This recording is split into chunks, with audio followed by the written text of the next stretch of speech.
7 فرار و 1 قرار.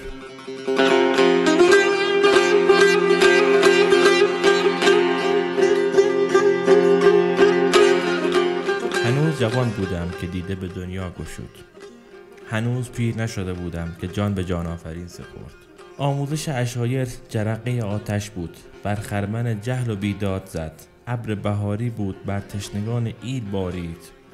نسیم سبکخیز فروردین بود، غنچه های معرفت را در کوه‌ها شکفت.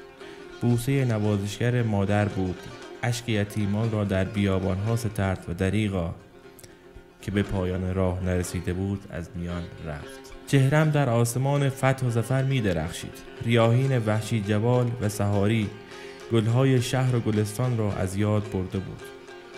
عطر دانش دشت‌ها و بلوط‌زارها را معطر ساخته بود. تنین خوشاهنگ شعر و سرود در کوه‌ها و کتل‌ها پیچیده بود.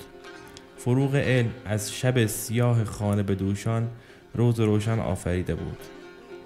از فرزندان چوپانان، دور افتادگان، از یاد رفتگان، هزاران آموزگار و دبیر فداکار، مهندس کاردان، طبیب حاذق و مدیر برجسته پرورش یافته بود. و باز هم دریغا که روی این تن نبودم و بدخواهانم تیرهای خدنگ در دست داشتم.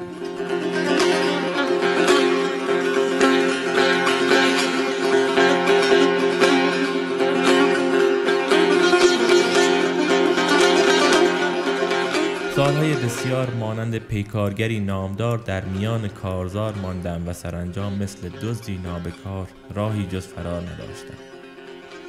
نخستین فرارم با کمک همسرم به خانه برادرم انجام گرفت. فراری با پرش از دیوار. چگونه میتوانم یاری و یاوری غلام محمدی کلانترزاده غیرتمند باسری و رفیقش بیژن مرادی کشکولی را فراموش کنم؟ این دو بودند که برنو به دوش از شیراز به تهرانم رساندند. با فرار دوم به خانه عموزاده‌ام مهندس بهمنی رسیدم.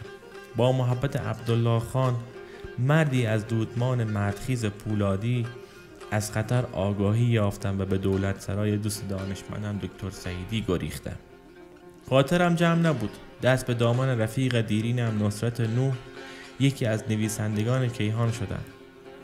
فقط ساعاتی چند با او و همسر شجاعش پری بودم که با هدایت آنان به خانه خسرو شاهانی، طنزنویس مشهور ایران پناه بردم. از آنجا باز هم با کمک پری به خانه برادرش و سپس به مهمانسرای پذیرایی عبدالعلی منتظمی رسیدم و در اینجا بود که اندک قراری یافتم. 7 فرار و 1 قرار.